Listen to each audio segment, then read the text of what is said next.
ಸರ್ಕಾರಿ ಪ್ರೌಢಶಾಲೆ ದೇವಿಕೊಪ್ಪ, ತಾಲೂಕು ಕಲಘಟಗಿ, ಜಿಲ್ಲೆ ಧಾರವಾಡ. ನಿರ್ದೇಶಾಂಕ ರೇಖಾಗಣಿತ 7.1 ಬಿಡಿಸೋಣ. ಮೊದಲನೇ ಪ್ರಶ್ನೆ, ಕೆಳಗಿನ ಬಿಂದುಗಳ ಜೋಡಿಗಳ ನಡುವಿನ ದೂರವನ್ನು ಕಂಡುಹಿಡಿಯಿರಿ.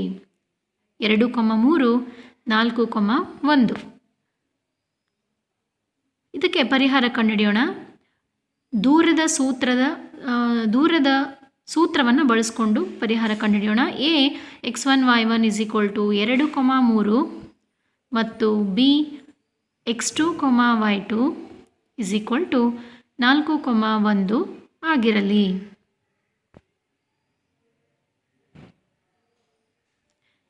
ಹಾಗಿದ್ರೆ ಸೂತ್ರ.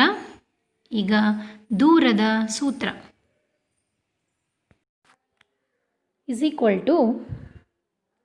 AB ಅಥವಾ ಡಿ ಅಂತ ಕೂಡ ಕರಿಬಹುದು. D √(x2 - x1)² plus y2 - y1 ² ಈಗ ಇದರಲ್ಲಿ x1 y1 x2 y2 ಬೆಲೆ ತುಂಬೋಣ. √(x2) ಅಂದರೆ 4 ಮೈನಸ್ x1 ಅಂದರೆ 2 4 - 2 ² ಪ್ಲಸ್ y2 ಅಂದರೆ 1 ಮೈನಸ್ y1 ಅಂದರೆ 3 1 - 3 ² √4ರಲ್ಲಿ 2 ಕಳೆದ್ರೆ 2 2ರ ವರ್ಗ ಪ್ಲಸ್ 1 - 3 ದೊಡ್ಡ ಸಂಖ್ಯೆಯಲ್ಲಿ ಚಿಕ್ಕ ಸಂಖ್ಯೆಯನ್ನು ಕಳೆಯೋಣ, ದೊಡ್ಡ ಸಂಖ್ಯೆ ಚಿಹ್ನೆ ಕೊಡೋಣ, -2 ಅದರ ವರ್ಗ √2ರ ವರ್ಗ 4 ಪ್ಲಸ್ ಮೈನಸ್ನ ವರ್ಗ ಪ್ಲಸ್ ಆಗುತ್ತೆ, 2ರ ವರ್ಗ 4 ಇಲ್ಲಿ 4 ಅನ್ನೋದು 2 ಸಾರಿ ಬಂದಿದೆ. 4 ಗುಣಿಲೆ 2 4ರ ವರ್ಗ ಮೂಲ 2, ಹಾಗಾಗಿ 2ನ್ನು ಹೊರಗೆ ಬರೆದು ರೂಟ್ ಹಾಕಿ 2. ಅದರಿಂದ ಎ ಮತ್ತು ಬಿ ಎರಡು ಬಿಂದುಗಳ ನಡುವಿನ ದೂರವು 2√2 ಮಾನಗಳು ಆಗಿದೆ.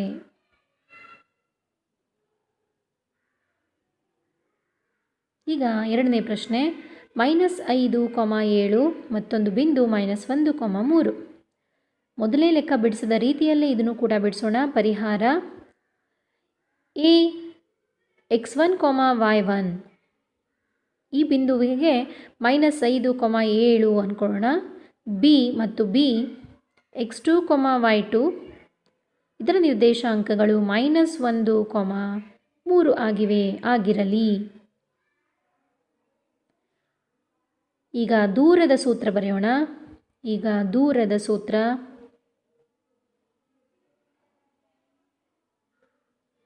ದೂರದ ಸೂತ್ರ ಎ ಮತ್ತು ಬಿ ಬಿಂದುಗಳ ನಡುವಿನ ದೂರ AB ಅಥವಾ D √(x2 - x1)² plus y2 - y1 ²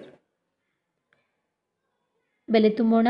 √(x2) ಅಂದರೆ -1 ಸೂತ್ರದಲ್ಲೇ ಮೈನಸ್ x1 ಅಂದರೆ -5 ಮತ್ತೊಮ್ಮೆ ಮೈನಸ್ ಇರೋದ್ರಿಂದ ಬ್ರ್ಯಾಕೆಟಲ್ಲಿ ಬರೆಯೋಣ.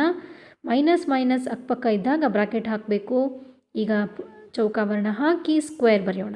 ಪ್ಲಸ್ y2ನ ಬೆಲೆ 3 ಮೈನಸ್ ಸೂತ್ರದ ಮೈನಸ್ y1ನ ಬೆಲೆ 7 3 - 7 ² √(-1 ಮೈನಸ್ ಇಂಟು ಮೈನಸ್ ಪ್ಲಸ್ ಆಗುತ್ತೀಗ ಪ್ಲಸ್ 5 ² ಪ್ಲಸ್ 3 - 7 ಕಳಿಬೇಕು. ದೊಡ್ಡದರಲ್ಲಿ ಸಣ್ಣ ಸಂಖ್ಯೆಯನ್ನು ಕಳೆದು ದೊಡ್ಡ ಸಂಖ್ಯೆ ಚಿಹ್ನೆ ಕೊಟ್ಟರೆ ನಾವು -4 ² √(5 - 1) ಕಳೆಯೋಣ, ದೊಡ್ಡ ಸಂಖ್ಯೆ ಚಿಹ್ನೆ ಕೊಡೋಣ, 4 ² ಪ್ಲಸ್ ಇರೋದ್ರಿಂದ ಯಾವುದೇ ಚಿಹ್ನೆ ಕೂಡ ಅಗತ್ಯ ಇಲ್ಲ,² ಪ್ಲಸ್ 4ರ ವರ್ಗ 16 ಮೈನಸ್ ವರ್ಗ ಮಾಡಿದಾಗ ಹೋಗಿಬಿಡುತ್ತೆ, ಪ್ಲಸ್ ಆಗುತ್ತೆ. ಮತ್ತೊಮ್ಮೆ 4ರ ವರ್ಗ 16 ಪ್ಲಸ್ 16. ಇಲ್ಲೂ ಕೂಡ 16 ಎನ್ನುವ ಸಂಖ್ಯೆ 2 ಬಾರಿ ಬಂದಿದೆ. 16 ಗುಣಿಲೆ 2 16 ವರ್ಗ ಸಂಖ್ಯೆ ಆಗಿದೆ.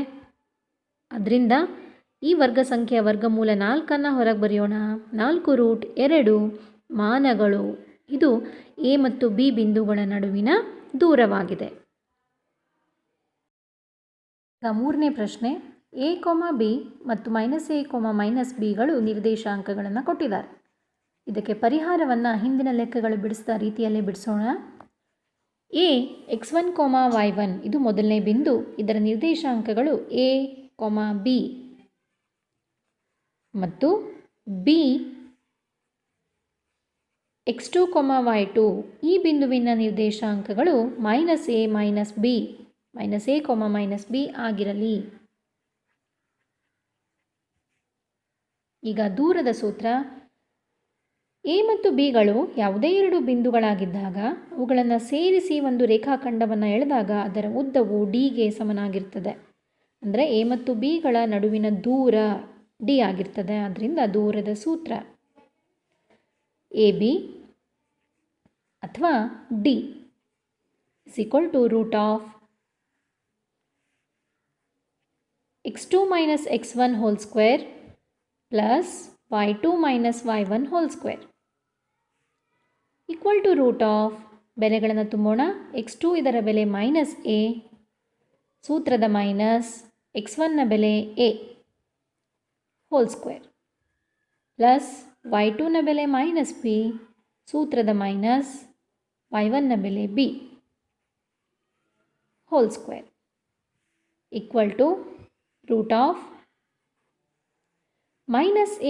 -a ಸಜಾತಿ ಚಿಹ್ನೆಗಳು ಕೂಡಿಸೋಣ.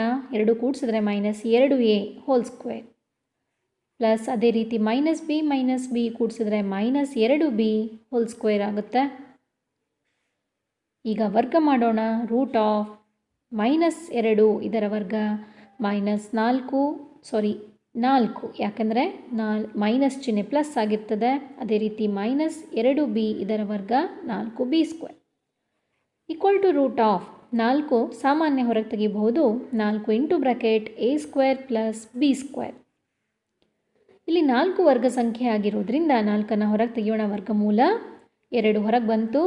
√a² + b² ಮಾನಗಳು.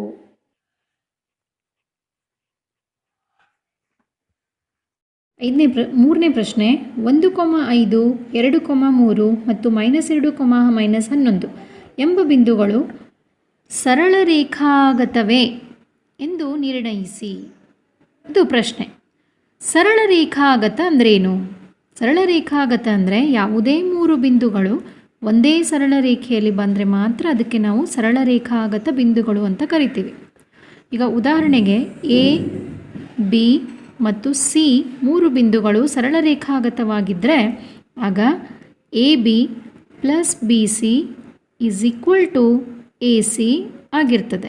ಹಾಗಿದ್ರೆ ನಾವು ಈ ಒಂದು ಪ್ರಶ್ನೆಗೆ ಈ ಒಂದು ನಿಯಮವನ್ನು ನಾವೀಗ ಸರಿ ಹೊಂದದೋ ಇಲ್ಲೋ, ತಾಳೆ ಆಗ್ತದೋ ಇಲ್ಲೋ ಅನ್ನೋದನ್ನು ಪರೀಕ್ಷೆ ಮಾಡಿ ನೋಡಬೇಕು. ಈಗ ಮೊದಲಿಗೆ ನಾವು ಎ ಬಿಯ ಉದ್ದವನ್ನು ಕಂಡುಹಿಡಿಯೋಣ. AB = √x2 - x1 whole square + y2 - y1 whole square. ಇದು ಸೂತ್ರ. ಎಯ ಬಿಂದುಗಳು 1, 5 ನಿರ್ದೇಶಾಂಕಗಳು. ಬಿ ಬಿಂದುವಿನ ನಿರ್ದೇಶಾಂಕಗಳು 2, 3. ಅದೇ ರೀತಿ ಸಿ ಬಿಂದುವಿನ ನಿರ್ದೇಶಾಂಕಗಳು -2, -11 ಆಗಿವೆ.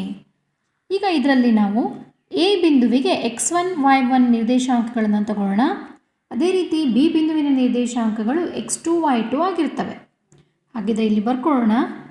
x1, y1 ಮತ್ತು x2, y2 ಈ ರೀತಿ ಬರ್ಕೊಂಡ್ರೆ ನಿಮಗೆ ನಿಧಾನಕ್ಕೆ ಸರಿಯಾಗಿ ಮಾಡಲಿಕ್ಕೆ ಆಗುತ್ತೆ. ಈಗ x1, y1 ಅಂದರೆ 1, 5.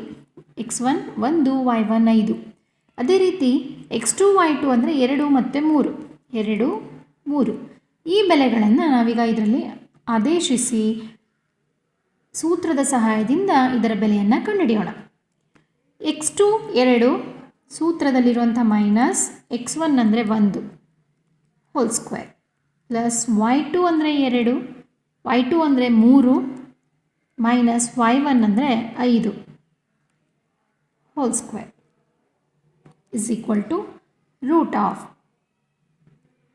2ರಲ್ಲಿ 1ನ್ನು ಕಳೆದ್ರೆ 1 ಅದರ ವರ್ಗ ಪ್ಲಸ್ 3ರಲ್ಲಿ 5ನ್ನು ಕಳಿಬೇಕು, ಅಥವಾ 5ರಲ್ಲಿ 3ನ್ನು ಕಳೆದ್ರೆ ಉಳಿಯುವಂಥ ಸಂಖ್ಯೆ 2, ದೊಡ್ಡ ಸಂಖ್ಯೆಯ ಚಿಹ್ನೆ ಮೈನಸ್, ಇದರ ವರ್ಗ √. 1ರ ವರ್ಗ 1 ಪ್ಲಸ್ -2ರ ವರ್ಗ. -2ನ್ನು ನಾವು 2 ಸಾರಿ ಗುಣಿಸಬೇಕು. -× - ಪ್ಲಸ್ 2 × 4 ಆದ್ದರಿಂದ ಮೈನಸ್ ಇರೋ ಸಂಖ್ಯೆಯನ್ನು ವರ್ಗ ಮಾಡಿದರೆ ಯಾವಾಗಲೂ ಪ್ಲಸ್ ಆಗಿರ್ತದೆ.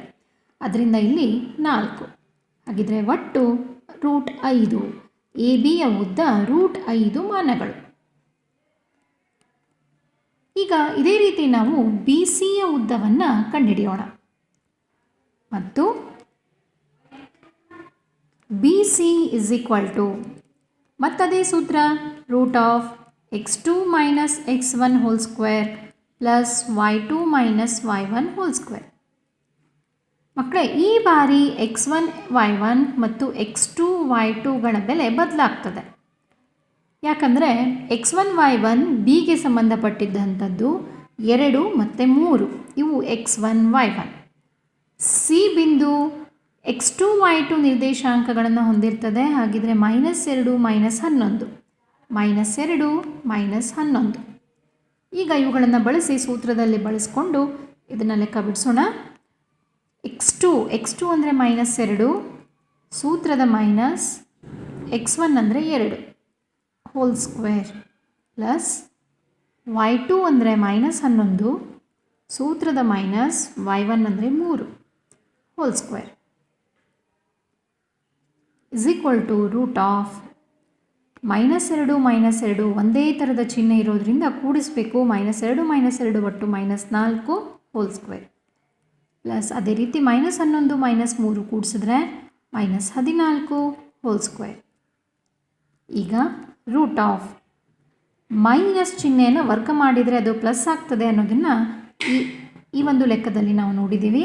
ಹಾಗಾಗಿ ಮೈನಸ್ ಇರೋದು ಪ್ಲಸ್ ಆಗಿರ್ತದೆ. 4ರ ವರ್ಗ 16 ಪ್ಲಸ್ -14ರ ವರ್ಗ.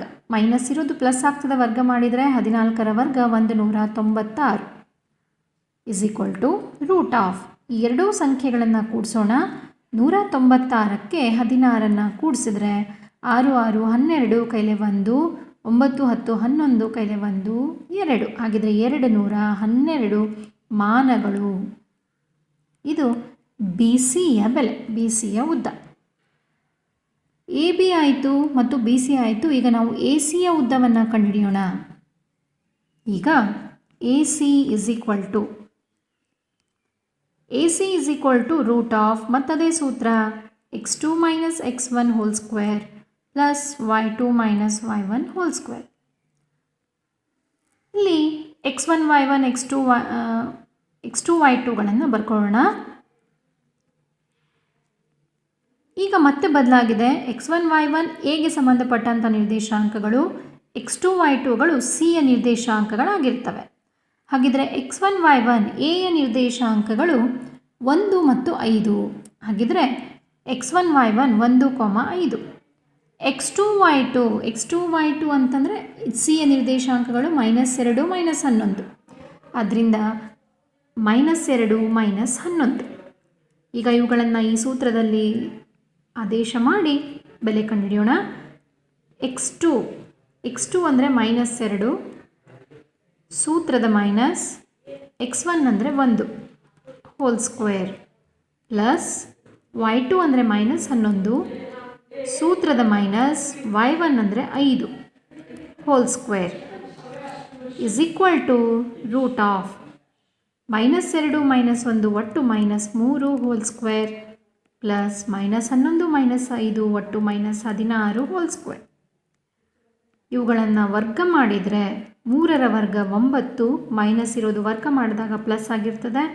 ಪ್ಲಸ್ 16ರ ವರ್ಗ 256. ಇವೆರಡರ ಮೊತ್ತ 256 ಪ್ಲಸ್ 9 265 ಆಗಿರ್ತದೆ. ಅದರಿಂದ ಎ ಸಿಯ ಉದ್ದ 265. ಆದ್ದರಿಂದ A B plus B C. A B ಅಂದರೆ √5, ಬಿ ಸಿಯ ಬೆಲೆ ನಮಗೆ ಸಿಕ್ಕಿದ್ದು √212 ಮತ್ತು ಎ ಸಿಯ ಬೆಲೆ √265. ಆದ್ದರಿಂದ A B plus B C ≠ A C ಆಗಿದೆ. ಆದ್ದರಿಂದ ಎ ಬಿ ಮತ್ತು ಸಿಗಳು ಸರಳ ರೇಖಾಗತವಾಗಿಲ್ಲ.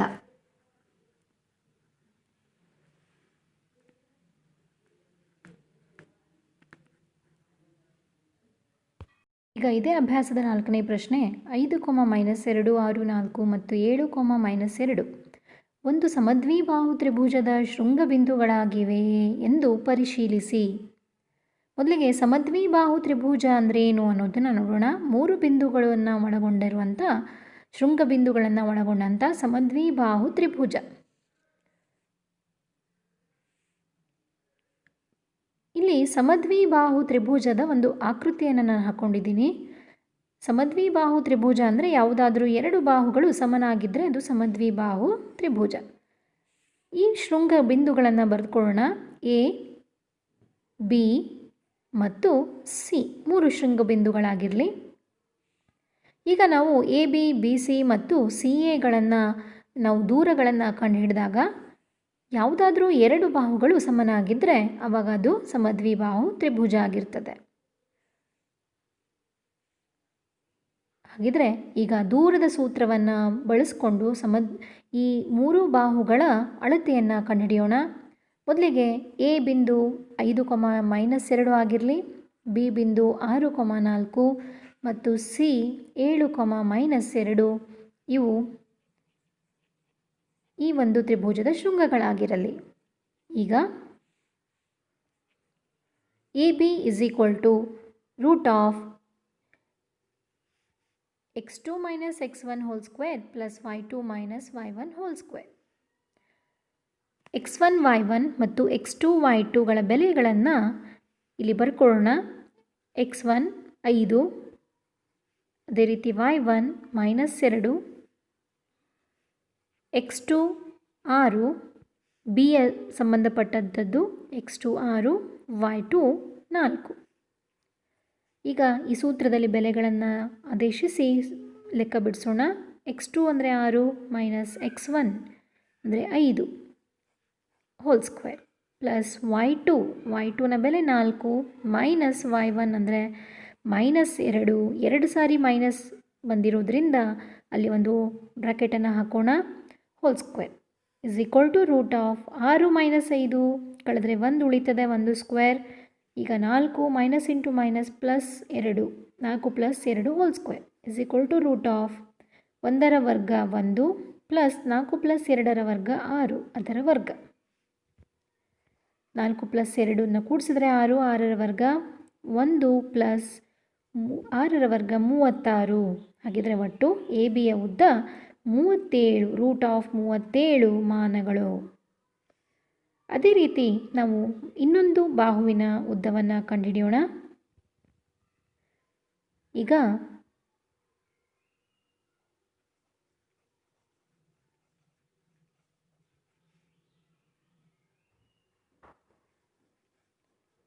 ಬಿ ಸಿಯ ಉದ್ದವನ್ನು ಕಂಡುಹಿಡಿಯೋಣ. ಅದೇ ಸೂತ್ರ √x2 - x1 2 + y2 - y1 2. ಇಲ್ಲಿ ಬಿ ಮತ್ತು ಸಿಗಳು x1 y1 ಮತ್ತು x2 y2 ಬೆಲೆಗಳನ್ನು ಸೂಚಿಸ್ತವೆ. ಹಾಗಿದ್ರೆ ಅವನ್ನ ಮೊದಲಿಗೆ ಬರೆದುಕೊಳ್ಳೋಣ. x1 y1 x2 y2. ಬಿಯ ಬೆಲೆಗಳು 6, 4. ಹಾಗಿದ್ರೆ x1 6, y1 4. x2 y2 ಸಿಯ ನಿರ್ದೇಶಾಂಕಗಳಾಗಿರ್ತವೆ. ಅವು 7 ಮತ್ತು -2 ಆಗಿವೆ.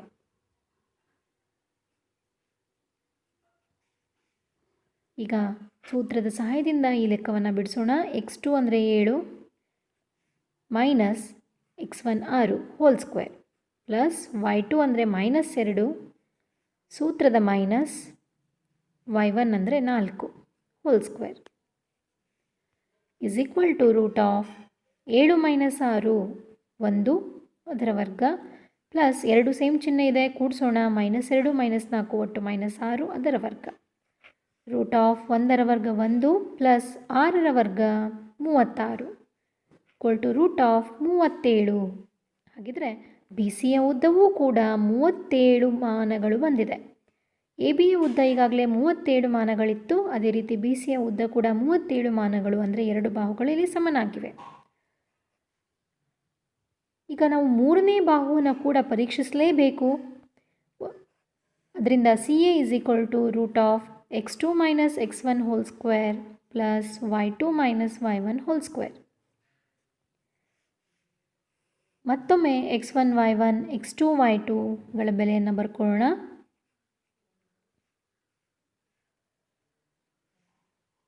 ಸಿಯ ನಿರ್ದೇಶಾಂಕಗಳು x1 y1 ಆಗಿರ್ತವೆ. ಅವು 7, -2 ಆಗಿವೆ.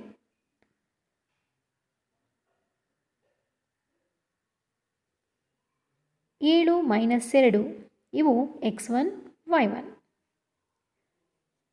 x2 y2 ಇದು ಎಯ ನಿರ್ದೇಶಾಂಕಗಳು. ಹಾಗಿದ್ರೆ 5 -2 ಇವು x2 y2. x2 5 y2 -2. ಈಗ ಬೆಲೆಗಳನ್ನು ಆದೇಶಿಸಿ ಸೂತ್ರದ ಸಹಾಯದಿಂದ ಲೆಕ್ಕ ಬಿಡಿಸೋಣ. ರೂಟ್ ಆಫ್ x2 ಅಂದರೆ 5 ಮೈನಸ್ x1 ಅಂದರೆ 7 ಅದರ ವರ್ಗ ಪ್ಲಸ್ y2 ಅಂದರೆ -2 ಮೈನಸ್ ಸೂತ್ರದಲ್ಲಿರುವ ಮೈನಸ್ y1 ಅಂದರೆ ಮತ್ತೊಮ್ಮೆ -2 ಇದೆ. ಸಣ್ಣದಾದ ಬ್ರ್ಯಾಕೆಟಲ್ಲಿ -2 ಬರೆದು ಹೋಲ್ ಸ್ಕ್ವೇರ್ ಹಾಕೋಣ. Is equal to root of 5 -7 ದೊಡ್ಡ ಸಂಖ್ಯೆಯಲ್ಲಿ ಚಿಕ್ಕ ಸಂಖ್ಯೆನ ಕಳೆಯೋಣ. 2 ದೊಡ್ಡ ಸಂಖ್ಯೆ ಚಿಹ್ನೆ minus hole square plus -2 minus into minus plus ಆಯಿತು 2 ಹೋಲ್ ಸ್ಕ್ವೇರ್. ಈಗ -2ರ ವರ್ಗ ಮೈನಸನ್ನು ವರ್ಗ ಮಾಡಿದರೆ ಪ್ಲಸ್ ಆಗುತ್ತೆ. 2ರ ವರ್ಗ 4 +2 -2 ಕ್ಯಾನ್ಸಲ್ ಆಗಿ 0. ಹಾಗಿದ್ರೆ ರೂಟ್ 4. ಆದ್ದರಿಂದ ಸಿ ಎಯ ಬೆಲೆ 2ಕ್ಕೆ ಸಮ. 4ರ ವರ್ಗಮೂಲ 2 ಆಗಿದೆ. ಅದರಿಂದ ಈ ಒಂದು ಲೆಕ್ಕದಲ್ಲಿ ನಾವೇನು ಕಂಡುಕೊಂಡ್ವಿ ಅಂದರೆ ಇಲ್ಲಿ A B is equal to B C ಆಗಿದೆ. ಆದರೆ ಅವೆರಡು √37ಕ್ಕೆ ಸಮನಾಗಿದೆ ಮತ್ತು ಸಿ ಎಯು 2 ಮಾನಗಳನ್ನು ಹೊಂದಿದೆ. ಆದ್ದರಿಂದ ಇದು ಒಂದು ಸಮದ್ವಿಬಾಹು ತ್ರಿಭುಜವಾಗಿದೆ.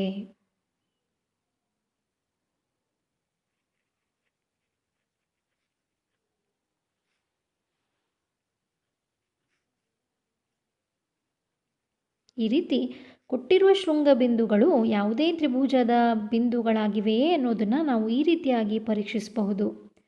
ಎ ಬಿ ಸಿಗಳು ಒಂದು ಸಮದ್ವಿಬಾಹು ತ್ರಿಭುಜದ ಶೃಂಗಗಳಾಗಿವೆ ಅನ್ನೋದನ್ನು ನಾವು ಈ ಲೆಕ್ಕದಲ್ಲಿ ಕಂಡುಕೊಂಡಿದ್ದೀವಿ. ಮಕ್ಕಳೇ, ಒಂದು ವೇಳೆ ಎ ಬಿ ಬಿ ಸಿ ಮತ್ತು ಸಿ ಎ ಮೂರೂ ಬಾಹುಗಳ ಉದ್ದಗಳು ಸಮನಾಗಿದ್ದರೆ ಆಗ ಅದು ಒಂದು ಸಮಬಾಹು ತ್ರಿಭುಜವಾಗಿರ್ತಿತ್ತು. ಈಗ ಎರಡೇ ಬಾಹುಗಳು ಸಮನಾಗಿರೋದ್ರಿಂದ ಅದು ಸಮದ್ವಿಬಾಹು ತ್ರಿಭುಜವಾಗಿದೆ. ಯಾವುದೇ ಬಾಹುಗಳು ಪರಸ್ಪರ ಸಮನಾಗಿಲ್ಲದೆ ಇದ್ದರೆ ಅದು ಅಸಮಬಾಹು ತ್ರಿಭುಜವಾಗಿರ್ತದೆ. ಈ ರೀತಿ ದೂರದ ಸೂತ್ರವನ್ನು ಬಳಸ್ಕೊಳ್ಬಹುದು. ಈಗ 6ನೇ ಪ್ರಶ್ನೆ, ಕೆಳಗಿನ ಬಿಂದುಗಳಿಂದ ಚತುರ್ಭುಜಗಳು ಉಂಟಾಗುವುದಾದರೆ ಉಂಟಾದ ಚತುರ್ಭುಜದ ವಿಧವನ್ನು ಹೆಸರಿಸಿ ಮತ್ತು ನಿಮ್ಮ ಉತ್ತರಕ್ಕೆ ಕಾರಣವನ್ನು ಕೊಡಿ. ಮೊದಲನೇ ಪ್ರಶ್ನೆ, -1 -2 1 0 -1 2 -3 0 ಈ ರೀತಿ ನಿರ್ದೇಶಾಂಕಗಳನ್ನು ಕೊಟ್ಟಿದ್ದಾರೆ. ಈಗ ಇದಕ್ಕೆ ಪರಿಹಾರವನ್ನು ಕಂಡುಹಿಡಿಯೋಣ.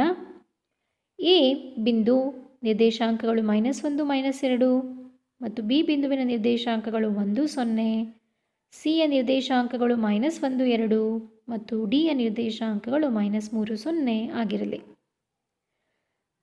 ಇವು ಚತುರ್ಭುಜದ ಶೃಂಗಗಳಾಗಿರಲಿ.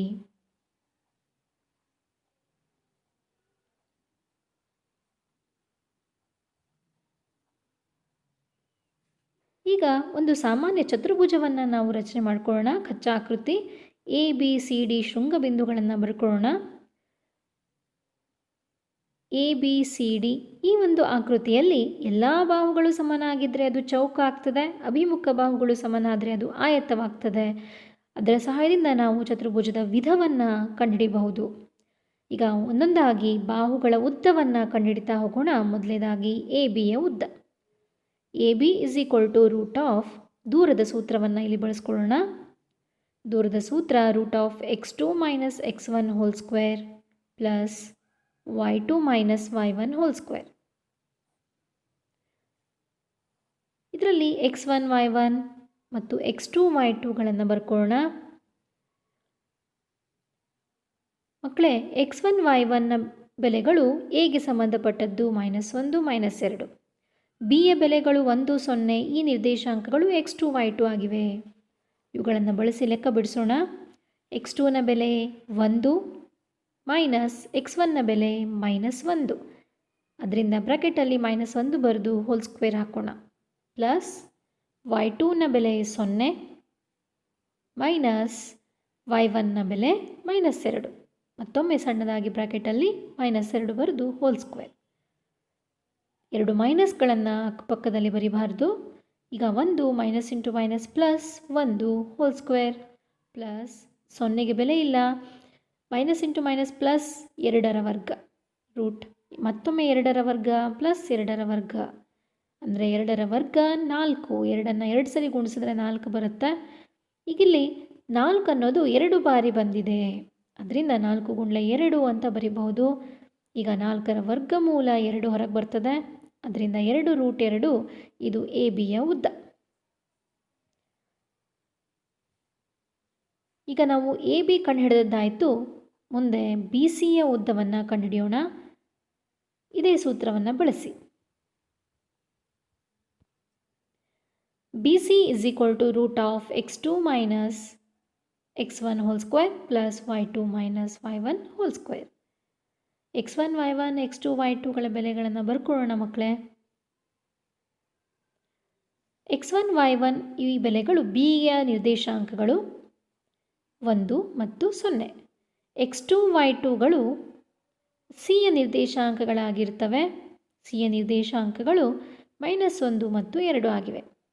ಇವುಗಳನ್ನು ಸೂತ್ರದಲ್ಲಿ ಬಳಸಿಕೊಂಡು ಆದೇಶಿಸಿ ಲೆಕ್ಕ ಬಿಡಿಸೋಣ. x2 ಅಂದರೆ -1, ಸೂತ್ರದಲ್ಲಿರುವಂಥ ಮೈನಸ್ x1 ಅಂದರೆ 1 ಹೋಲ್ ಸ್ಕ್ವೇರ್ ಪ್ಲಸ್ y2 ಅಂದರೆ 2 ಮೈನಸ್ y1 ಅಂದರೆ 0 ಹೋಲ್ ಸ್ಕ್ವೇರ್. ಈಗ -1 ಒಂದೇ ಥರದ ಚಿಹ್ನೆ, ಮೊತ್ತ -2 ಅದರ ವರ್ಗ 2 ಮೈನಸ್ 0 ಅಂದರೆ 2ರ ವರ್ಗ is equal to root of -2ರ ವರ್ಗ 4 ಪ್ಲಸ್ 2ರ ವರ್ಗ 4. ಇಲ್ಲೂ ಕೂಡ 4 2 ಸಾರಿ ಬಂದಿದೆ. 4 ಗುಂಡ್ಲೆ 2, 4ರ ವರ್ಗಮೂಲ 2 ಹೊರಗೆ ಬರೆಯೋಣ. 2 ರೂಟ್ 2. ಬಿ ಸಿಯ ಉದ್ದವು 2 ರೂಟ್ 2 ಆಗಿದೆ. ಹಾಗಿದ್ರೆ ನಾವು ಇಲ್ಲಿ ಎ ಬಿಯ ಉದ್ದ ಮತ್ತು ಬಿ ಸಿಯ ಉದ್ದಗಳನ್ನು ಕಂಡುಹಿಡಿದದ್ದಾಯಿತು. ಈಗ ಸಿ ಡಿಯ ಉದ್ದವನ್ನು ಕಂಡುಹಿಡಿಯೋಣ ಇದೇ ಸೂತ್ರವನ್ನು ಬಳಸ್ಕೊಂಡು. ಈಗ C D is equal to root of x2 minus x1 whole square plus y2 minus y1 whole square. ಮತ್ತೊಮ್ಮೆ x1 y1 x2 y2ಗಳನ್ನು ಬರ್ಕೊಳ್ಳೋಣ. x1 y1 x2 y2. ಸಿಯ ನಿರ್ದೇಶಾಂಕಗಳು x1 y1 ಆಗಿರ್ತವೆ. ಸಿಯ ನಿರ್ದೇಶಾಂಕಗಳು -1 2. ಡಿಯ ನಿರ್ದೇಶಾಂಕಗಳು x2 y2 ಆಗಿರ್ತವೆ -3 ಮತ್ತು 0. ಈಗ ಬೆಲೆಯನ್ನು ಆದೇಶಿಸಿ ಲೆಕ್ಕ ಬಿಡಿಸೋಣ. x2 ಅಂದರೆ -3, ಸೂತ್ರದ ಮೈನಸ್ x1 ಅಂದರೆ ಮತ್ತೊಮ್ಮೆ -1 ಹೋಲ್ ಸ್ಕ್ವೇರ್ ಪ್ಲಸ್ y2 ಅಂದರೆ 0, ಸೂತ್ರದಲ್ಲಿರುವಂಥ ಮೈನಸ್ y1 ಅಂದರೆ 2 whole square is equal to root of -3 minus into minus plus 1 whole square plus 0ಗೆ ಬೆಲೆ ಇಲ್ಲ, ಅದರಿಂದ ಕೇವಲ -2 ಇದರ ವರ್ಗ. ಈಗ ರೂಟ್ -3 ಪ್ಲಸ್ 1 ದೊಡ್ಡ ಸಂಖ್ಯೆಯಲ್ಲಿ ಸಣ್ಣ ಸಂಖ್ಯೆಯನ್ನು ಕಳೆಯೋಣ. ಮೈನಸ್ ದೊಡ್ಡ ಸಂಖ್ಯೆ ಚಿಹ್ನೆ -2 ಹೋಲ್ ಸ್ಕ್ವೇರ್, ಮತ್ತೊಂದು -2 ಹೋಲ್ ಸ್ಕ್ವೇರ್, -2ರ ವರ್ಗ 4, ಅದೇ ರೀತಿ -2ರ ವರ್ಗ 4. ಇಲ್ಲೂ ಕೂಡ 4 ಅನ್ನೋದು 2 ಸಾರಿ ಬಂದಿದೆ. 4 ಗುಂಡ್ಲೆ 2, 4ರ ವರ್ಗಮೂಲ 2 ಹೊರಗೆ ತೆಗೆಯೋಣ. 2 ರೂಟ್ 2, ಆದ್ದರಿಂದ ಸಿ ಡಿಯ ಬೆಲೆಯೂ ಕೂಡ 2 ರೂಟ್ 2 ಆಗಿದೆ.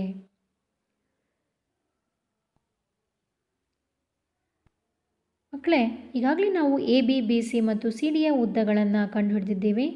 ಎ ಡಿಯ ಉದ್ದವು 2 ರೂಟ್ 2 ಆಗಿದೆ, ಬಿ ಸಿ 2 ರೂಟ್ 2, ಅದೇ ರೀತಿ ಸಿ ಡಿ ಕೂಡ 2 ರೂಟ್ 2 ಆಗಿದೆ. ಇನ್ನು ಡಿ ಎಯ ಉದ್ದವನ್ನು ಕಂಡುಹಿಡಿಯೋಣ. ಅದು ಕೂಡ 2√2 ಆಗಿದ್ದರೆ ಆಗ ಈ ಚತುರ್ಭುಜವು ಚೌಕವಾಗಿರ್ತದೆ.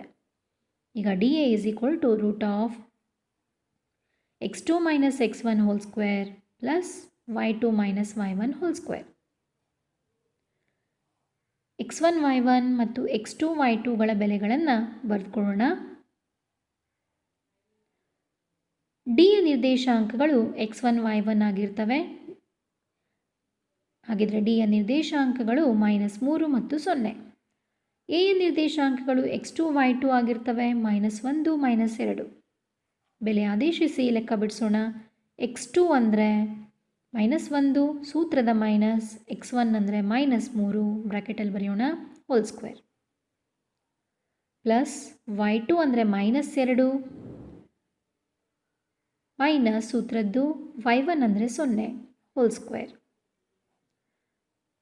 Root of -1 minus into minus plus 3 whole square plus 0ಗೆ ಬೆಲೆ ಇಲ್ಲ, ಅದರಿಂದ ಕೇವಲ -2 ಬರೆದು ಹೋಲ್ ಸ್ಕ್ವೇರ್ ಬರೆದ್ರೆ ಸಾಕು, ಈಕ್ವಲ್ ಟು ರೂಟ್ ಆಫ್ -1 3 ದೊಡ್ಡ ಸಂಖ್ಯೆಯಲ್ಲಿ ಚಿಕ್ಕ ಸಂಖ್ಯೆನ ಕಳೆದು ದೊಡ್ಡ ಸಂಖ್ಯೆ ಬೆಲೆ ಕೊಟ್ಟರೆ 2 2ರ ವರ್ಗ, ಅದೇ ರೀತಿ -2ರ ವರ್ಗ, 2ರ ವರ್ಗ 4 ಪ್ಲಸ್ -2ರ ವರ್ಗವೂ 4, 4 ಗುಣಿಲೆ 2 ಯಾಕಂದರೆ 4 2 ಸಾರಿ ಬಂದಿದೆ, 4ರ ವರ್ಗಮೂಲ 2 ಹೊರಗೆ ಬರೆಯೋಣ, ಒಳಗೆ 2.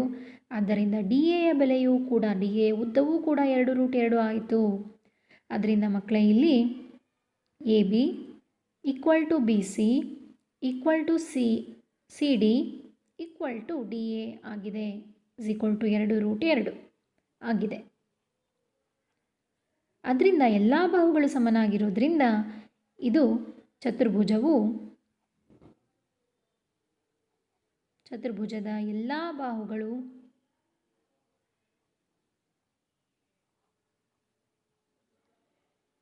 ಸಮನಾಗಿವೆ. ಆದ್ದರಿಂದ ಎಲ್ಲ ಬಾಹುಗಳು ಸಮನಾಗಿರುವ ಚತುರ್ಭುಜಕ್ಕೆ ಏನಂತ ಕರಿತೀವಿ? ಹೌದು, ಚೌಕ. ಆದ್ದರಿಂದ ಎ ಬಿ ಸಿ ಡಿಯು ಚೌಕವಾಗಿದೆ. ಒಂದು ಚೌಕವಾಗಿದೆ. ಅಭಿಮುಖ ಬಾಹುಗಳು ಮಾತ್ರ ಸಮನಾಗಿದ್ದರೆ ಆಗ ಅದು ಆಯತವಾಗ್ತಿತ್ತು, ಈಗ ಅದು ಚೌಕವಾಗಿದೆ.